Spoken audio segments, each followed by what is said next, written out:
Welcome, everybody, to the A Little Less Fear podcast. I'm your producer and host of the show, Dr. Lino Martinez. This is your motivational podcast of people's incredible journeys. Oh yeah, let's do this.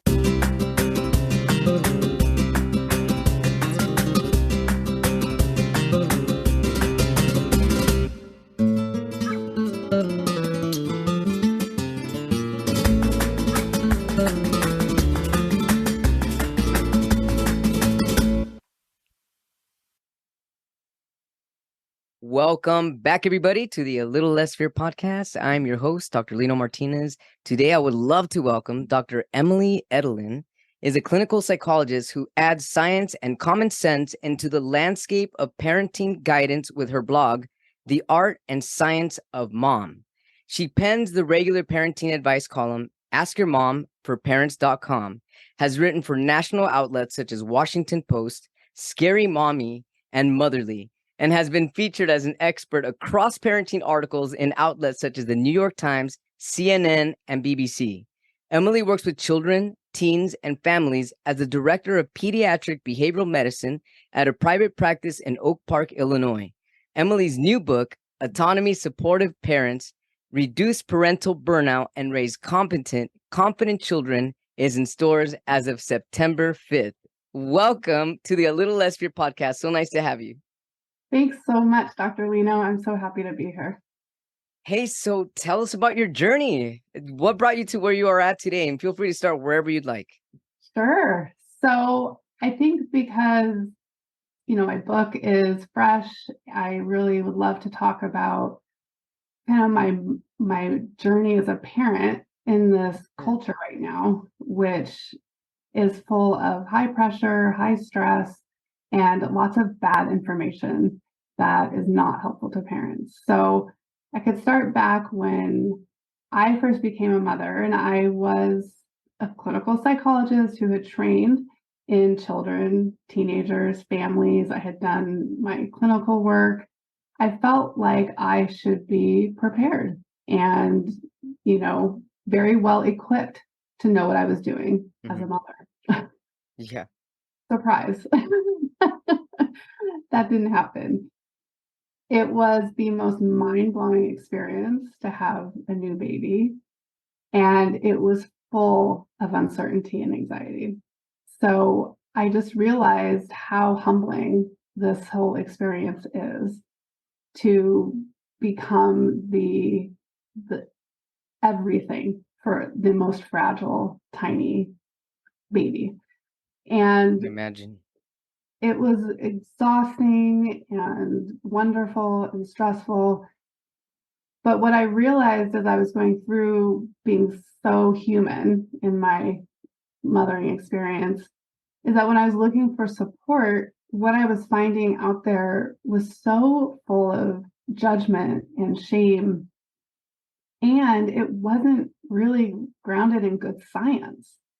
So Dr. Edlyn, do you mind going into a little more specifics of what kind of information was kind of shaming that you found out that you found? Yeah, so I remember when I first became a mom, which was almost 14 years ago, attachment parenting was really popular. And the whole idea was if you do these things like baby wearing and breastfeeding and, staying with your children instead of them going to daycare, you are forming a secure attachment. And I just knew that most of us form secure attachments without having to do those things. And so I felt like it put so much pressure on new mothers to really sacrifice themselves in ways that may not be good for them by putting so much focus on the baby's needs at the expense of our own. Right. And when did you start to figure out that it was more shameful when you actually experienced it yourself and was listening to this advice column? Is that when you actually realized this? Yeah. So I remember I got a couple of different types of baby wraps and I could not get them to work. I remember wrapping up my little baby and going for a walk in Pasadena, and she just kept slipping down my chest. And it really was sending me to a panic that she wasn't safe and that I was somehow doing something wrong, that I was Mhm. failing in this, what seemed like this very natural, easy thing to do. But that's just a symbol of, I think, how mothering is represented in Mhm. our culture, Right. is that it should be easy and natural. And if it doesn't feel that way, then there's something wrong with you. And that's what most of the advice columns you were receiving that you probably found online, correct?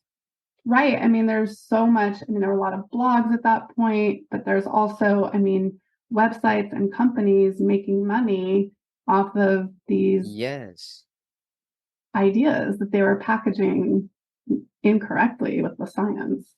And when did you realize that this was not true for you and that if it's not true for you, most likely it's not true for other mothers? When did you feel that there was a need to change this? So, I think it was probably after my second baby. And so now I had a toddler and a newborn. And I was working at a large children's hospital. I was at Children's Hospital Los Angeles. My days were really long. I was working on inpatient medical units. So it was very intense work. And I just had so little left to give. And I felt like all the parenting advice of the day was to be so present and available to the children all the time. And I just realized I can't feel like a failure like this and be the kind of mother I want to be.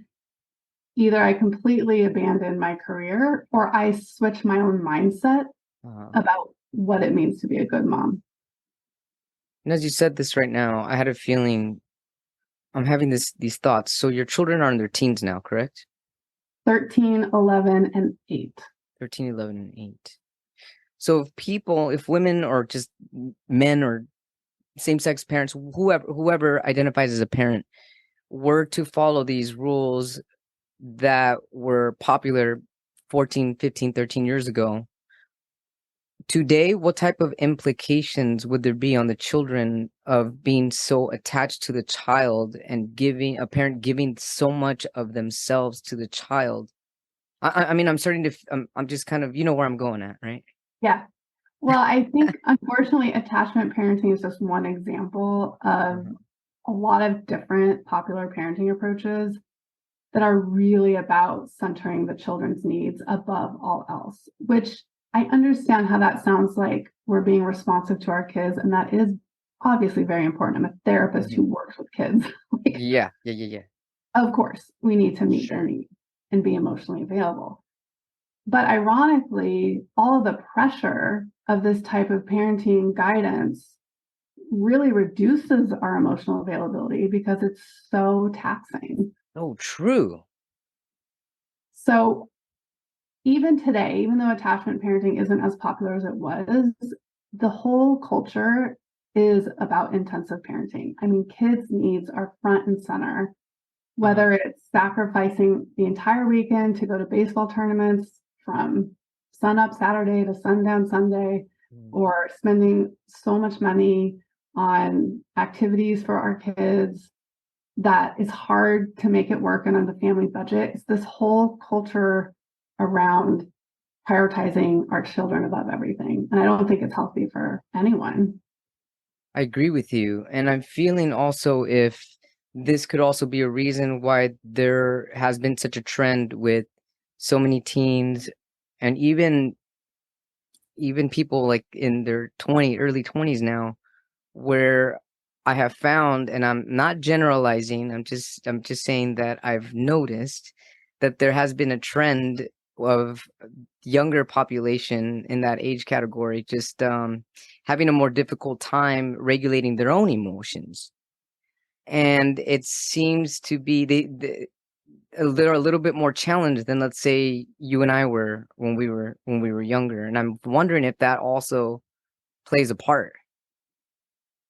Well, absolutely. And actually, in my book, I have a whole chapter on emotional resilience Mhm. and how important it is for us not to rescue our kids from their uncomfortable emotions. So, I think part of intensive parenting is this idea that we need to protect our children from hardship and adversity. And that means if they're uncomfortable, then we somehow fix it or rescue them. And that is not helping them gain confidence in. Exactly. Yeah. So we need to shift gears into really sitting with uncomfortable emotions and not talking our kids out of it, not trying to fix the situation for them, sitting next to them, holding them, supporting them, giving words to it as they're developing an emotional vocabulary, and showing them that they can get through it. Definitely. And also, as you're saying this, I'm also thinking of physical pain as well, not just emotional. A child Yeah. falls, scrapes their knee, rather than going to a rescue right away. Are you okay? Okay, like have them realize and figure out that they are okay and that they're going to be okay. Right. And especially those younger kids, they're always looking at their parents, and if you notice, the parents' reaction comes before the kids' reaction. So they'll fall and they'll kind of look up at mom and dad. And if the mom and dad are freaked out, then they start crying. If the mom and dad are like, hey, how's it going? They're calmer and they don't react. So we are very important in terms of how we're responding and what we're modeling. Right. I'm also thinking, what would happen or what could possibly happen if parents are used to having this really hardcore attachment to their children because of the blogs and everything that they read when they were new parents, and then all of a sudden they want to make the change when the child is about 10. Yeah. What kind of anxiety is this child going to to go through? I mean, abandonment issues or grief, are they going to feel unloved? I mean, what are the implications then, and how can a parent transition into this safer attachment with their child? Right. So, I mean, it's a great question because I think it's important for parents to realize that like this is a forever process and we're always changing and growing, and we can always shift. We don't have to keep doing what we've been doing only because that's how it's always been done, right? So I think in my book, I talk a lot about the idea of scaffolding, which is kind of meeting your kids where they're at and then helping them develop skills. So if a child used to always being with their parent and you're starting to want them to spend more time doing their own things and kind of having more of a boundary there, then doing it in smaller increments to start, and having a gradual approach to it, talking it through with the child of what it's like for them. So you're still staying connected to your child. You're not just slamming the door and walking out and saying, see you later. So you can stay connected and change how you're doing things. Can you give an example of this? So while a big thing that comes up for a lot of families, and I've gone through this with my own kids, is sleep, and how going to sleep can be a time of anxiety and wanting a parent next to them. And what can happen is it starts to really interrupt the parents' evening. It can drag on forever. And then, Wow. yeah. Right now, as you said this, Dr. Edlyn, you know what I thought of is if there's any type of sleep disturbance, it can affect the child and the parents' cortisol levels, and that if your hormones are affected, I mean, it's going to totally affect your entire day. So how do you ease into that? Yeah, you get dysregulated more easily too. Yeah. Oh, yeah. Enough. So that's an example of you can do a very gradual approach, right? So a child's maybe used to always having mom or dad right next to them while they fall asleep. But you kind of have a talk with them about why that needs to change, because neither of you is getting good enough sleep, and then you're crankier the next day and this isn't working very well. And then you come up with a plan. And in my book, Autonomy-Supportive Parenting, it's all about collaborating with the kid too, and saying, what are your ideas to help tackle this problem, and giving their input. And so you come up with a plan of, I'm going to spend this much time next to you, and then I'm going to just move farther away from the bed. And then once you get used to that, then I'm going to go out in the hallway. Right. Okay. Right. And it's fine to celebrate, when they get it, and then they can feel proud. So it's not just focusing on the worry that, oh, it's going to hurt them. They're going to be more anxious. They're going to be upset. But you can also focus on the positive. They will be proud of themselves, for Yes. being braver. What about if because I mean, I can feel how this can also not be the healthiest uh, decision to also make it when you're slowly putting that boundary. But what if a child needs like a pacifier at an older age, 6 or 7, or a security blanket? Would you recommend giving them something like that as the parent kind of starts putting their boundary, or stay away from quote unquote security toys and security blankets and stuff like that? I mean, I think honestly, every kid is different, in Sure. terms of what function that serves. But I think a replacement object can be a really positive thing. Okay.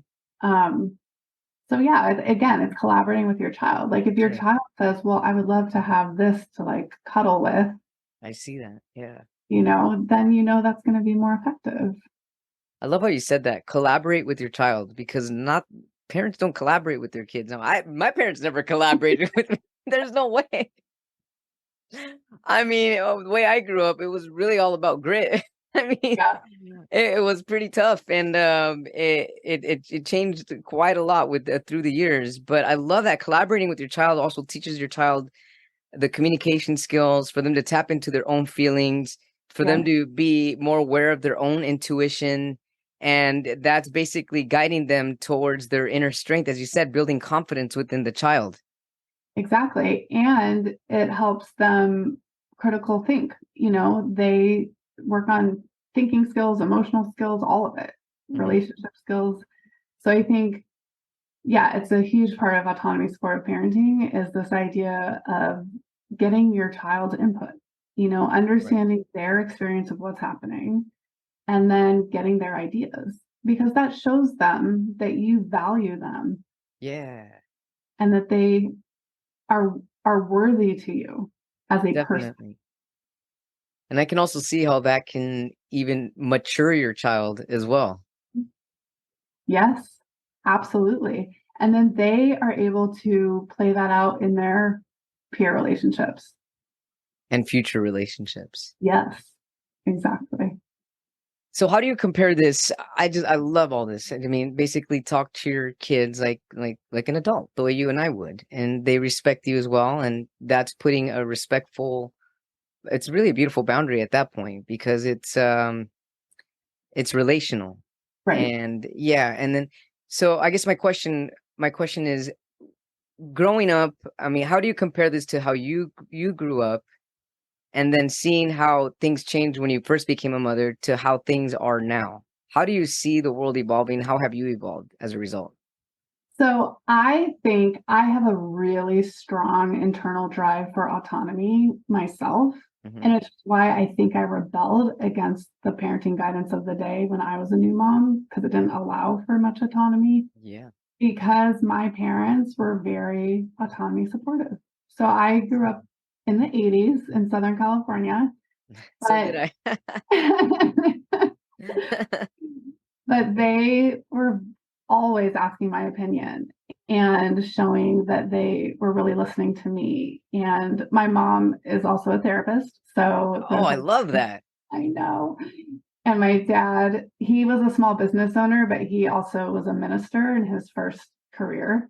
So there's a lot of active listening in my family. I see that. So I think I grew up very naturally in this type of autonomy supportive environment. So it feels natural to me. Well, no wonder when you became a parent and all of a sudden there's all this new studies and new blogs that you felt kind of trapped. Like, this isn't how I was brought up, and this is what felt good for me. Autonomy feels good for me. So Yeah. you were going against what felt natural. And so now you're back to those natural instincts. And that's really, do you feel that the world is going this way? Do you feel that society and new mothers are starting to catch on? Not yet? No, this is why I wrote this book, and I'm really hopeful it makes an impression. I mean, I'll be really honest, I struggle because there's so much around to be a good parent, you're super intensive, Mhm. and I've had to deal with that in myself. Like, am I not being a good parent because I'm not looking at their grades every day? but Right. I've made decisions based on our values and what I want for my kids. But sometimes it feels like it's really going against the grain Yeah. of what the culture is saying, quote unquote, good parenting is. Have you taken a look at other cultures around the world and how they're raising their children as compared to how mothers and fathers and parents are raising children here in the United States? So a couple of things about that. One is there's a fabulous book called Hunt, Gather, Parent. And the author goes to 3 different indigenous cultures around the world and immerses herself in their culture and studies their parenting. And it's fascinating. There's one culture that doesn't even express anger. Wow. Like a kid knocks a hot coffee cup off and spills coffee everywhere and no one gets angry. And I'm like, I can't even imagine. So I would love to look more into all of that. I think it's really fascinating. Definitely. I know in my work on the book, I looked into cultural studies around autonomy-supportive parenting around the world and in different cultures. Obviously, more needs to be done. Yes. But in general, it held up that when kids feel more autonomous and less controlled, they are happier and healthier. And it kind of makes common sense, It does make common sense. Yeah. And also what I'm feeling with this is the more autonomous the child, the more room there is for creativity. Yes. And And that's really where exploration. true growth happens when a child or even an adult, anybody, gets to get into their creative zone, whatever the creative zone is, because those are your natural abilities. And that really allows you to have personal growth. So one of the ultimate goals of autonomy supportive parenting that is so important to me as a mother myself and as a psychologist is it's nurturing a child's authentic self. So it's showing true acceptance of whoever they are as they're growing up. And as we know, it's normal to experiment with different identities and try and figure out through adolescence, like, who am I? Definitely. And as long as parents show that support and love and acceptance of whoever their child is in that moment, so much psychological health, obviously. I mean, again, this is common sense, but I think we forget this when we're so focused on our kids getting into the best college. And so they need to be the top student and the best athlete. And there's a lot of pressure on kids these days to be not who they actually are. And so what you're saying about the creativity, that's what I love. It's like, I want kids to feel like they can explore who they are and that is nurtured at home. I'm also thinking it would be challenging if the parent was brought up not in that authentic mode of being. If their parents didn't teach them to be authentic, how can you teach parents to allow their child to be authentic when the parent themselves doesn't really know or feel what authenticity means? I know, and I honestly think most of us who are parenting these days probably had parents who didn't do that because their Right. parents didn't do that. Exactly. It's not what's been generationally transmitted. So I think in working with parents these days who are struggling with, I've heard the phrase a lot. My parents would never let me get away with that. My Yeah. parents would never let me act that Right. way. Right? I would talk to them about their values.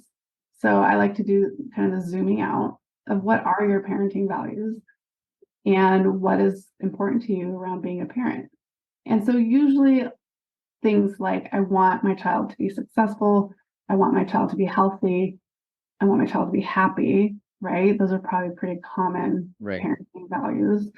Then it's looking at, well, how do you think you can get there? And this is what we understand about human development, and giving Yes. that information. What if a parent is resistant to allowing their child to be authentic? Yes, I see this a lot. I can imagine. See it a lot. And in my therapy practice, I work with the teens on how to manage that. How they can still express themselves and find that sense of safety like in which communities can they find a sense of safety. If a parent is really shut down to changing, I'm not going to come in there and be a miracle worker. Right.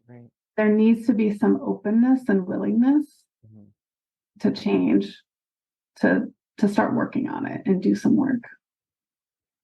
I'm wondering if parents who are, I'm certain that there's some type of window of opportunity when you are speaking with parents where there is possible for change. And when there is that window of opportunity, I wonder how fast the change starts to occur in the dynamic of the relationship with the child and the parent. So, we know the best news is neuroplasticity, right? Right. There's Well, hope. for people that are tuning in for the first time and listening, what is neuroplasticity? How can we make that easy to understand? Yeah, so that is the idea that our brains are always changing, and how we behave, the environments we're in, are part of changing the pathways in our brain. And so even very well-worn pathways, like the neurons are used to getting really angry in traffic or something, with behavioral work, as you know, as a psychologist, you can start to change those pathways. And so kids are especially, like, their brains are still really plastic. Oh, yeah. Which is why I love working with kids and teens. So I think it's giving parents that hope too, of like, it's okay to change directions now if you're seeing things differently and want to shift how things have been going in the family. And usually there's a point of tension in the family that brings them to get help anyways, right? There's something that's not working. There's something that's causing pain in the family. Right, definitely. You know what I'm thinking, Dr. Edlyn? Going back to the beginning of this conversation, that we were talking about boundaries and allowing the parent and the child to individuate. I'm wondering if a parent does not allow that and does not put that boundary, if it can lead to a type of trauma long term and maybe even depression in the child. I've seen both depression and anxiety, and I actually have a whole chapter on this in the book, because if you think about parts of what we know are causes of both depression and anxiety, are things that happen when we intensively parent or are controlling in our parenting. So for depression, for example, feeling helplessness, not feeling a sense of control, not feeling like you have agency over what's happening in your life, those are all like triggers for developing depression. Right. So a child whose parent is always doing everything for them and making all their choices for them and telling them this is how you're living your life, they're at risk for depression. Definitely. And on the other hand, with anxiety, anxiety is a lot about not feeling confident in your skills, and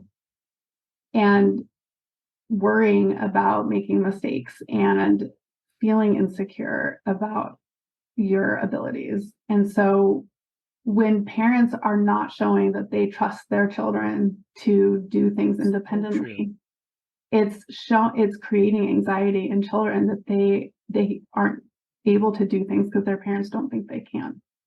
And this is not the intention of parents. Yeah. And I just want to say, like, this is not, parents are parenting in a way that they are thinking is the best for their kids. They're doing it to protect their kids. And what I'm trying to point out is how it's risking the opposite. It really is. It really is.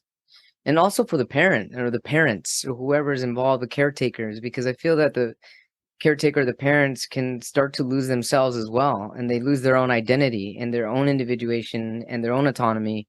And that could lead to them becoming depressed as well. And it's just having a domino effect of, oh my goodness, overshadowing and just being burdened by someone else's life 100% by not taking responsibility for your own at the same time, but it's also not their fault.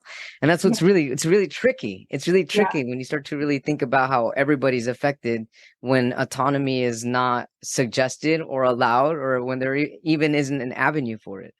Right. And I talk a lot. I mean, my book is really geared towards balancing the parent experience and the child experience Mhm. rather than being so focused on just the child, right? Yeah. It's really critical that parents are experiencing their own autonomy in order to create that environment for their children.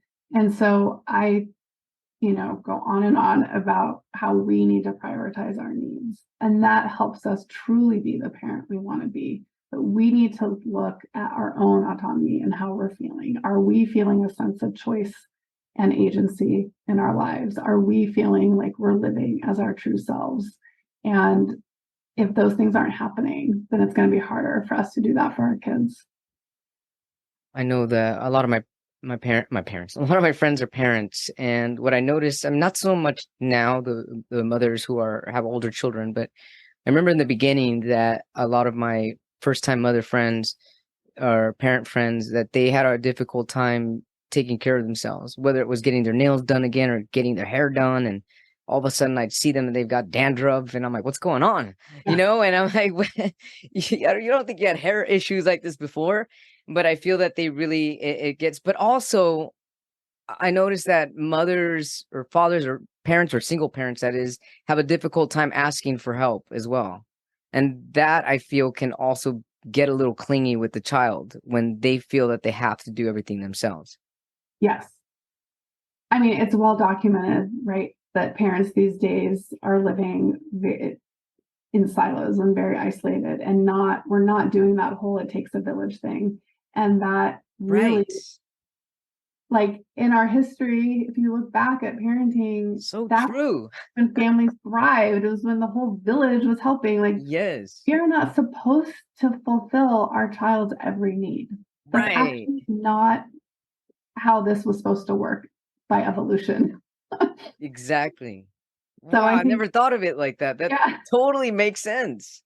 It's So supposed to yeah, we be need to ask for teamwork. more help. And I do that. So in my community, I will be the one to reach out and say, how can we carpool so I'm not driving to every single soccer practice?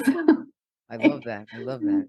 and just kind of modeling and being the one out there that's saying, let's all help each other out here. And I'll say a lot like, thanks, it takes a village. Definitely. How beautiful that is. Hey, so speaking of that modeling, how were you able to transition as a mother from how you began to now building autonomy with your children? How was that for you? So I will say in my first few years of being a parent, I had a very intense job. I was in academic medicine, working in children's hospitals, long days, long hours, really intense work. And after 3 kids, my husband got a job opportunity back here in Chicago. And so in 2016, we moved. We had been in LA and then Denver and then moved to Chicago. And I just realized it was an opportunity for me to reevaluate my priorities and how everything was fitting together. And I just wasn't feeling like I could be the mother I wanted because of the stress. So I kind of shifted gears and started working in private practice where I have a lot more flexibility for my schedule. There's a lot more balance in general. And I could, just looking back, so I can be a good testament for everyone that I was quite the controlling parent in my children's younger years because I was so stressed. And I have a lot of sympathy for modern parents and how stressed we all are. And Mhm. young kids are demanding. They need a lot from us. And so I was always running late. I was always like shoving their shoes on and, racing out the door, and there's no time for autonomy. Right. Right.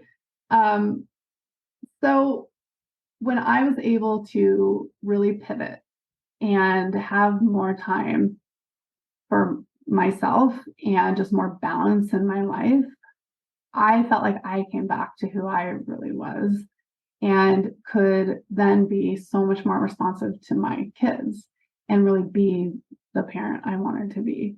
Um, and this is not to say people cannot work intense, demanding jobs. It just, for our setup and logistics, it wasn't working. Hmm. Um, so I can really appreciate both types of experiences, you Yes, know, but definitely. it also makes me more passionate because I can feel the difference Oh, yeah. now, you know, in terms of my relationships with my kids and how I feel about myself has shifted so much in a much healthier direction. Also, because you got closer to yourself, and getting closer to yourself enhances your own personal love for yourself. And when you put more love into yourself, your children are going to respect you more and feel that love and want to be closer to you. That it just sounds really beautiful, actually, the way the connection can happen once you individuate and autonomize. Is that a word? Autonomize? Sure, let's make it a word. Autonomize. Your podcast. Yeah. Yeah, So, I think that the role modeling part, I want to say it's really important that we show our kids that we value ourselves. yes, absolutely. Because when they Definitely. become, I mean, they may not, but if they decide to become a parent and they're in that role, we're the role model for that. And what do we Right. want for our kids, you know, And when if they we have don't make that change now, that's how ancestral trauma starts to occur. yeah, yeah, Generations after generations. Well, my grandma raised me, my great grandma raised me that way. And if you make that change now, it's a positive shift towards, I mean, reinforcing autonomy and growth and expansion. yeah. That's really amazing. How have your children changed since you made that shift? You know, it's probably hard to tease out because they just would have changed anyways. They were, see, back then when we moved, they were 1, 4, and 6. So a lot has changed, but I do feel like they have become more relaxed and open. You know, I've just kind of noticed as I've been more intentional about how I approach them Mhm. with more open-ended questions, less judgment. Sorry. That's what happens when I talk so much. It's okay. It's okay. It happens. Happens to me too. They, I feel like they share a lot of their lives with me. They And I could became a more see, open and comfortable share their lives with you and I because can, you allowed them to. especially at 11 and 13, you know, that's a critical time. And I don't expect them to share everything. They need to have their privacy. They need to have their own inner world developing.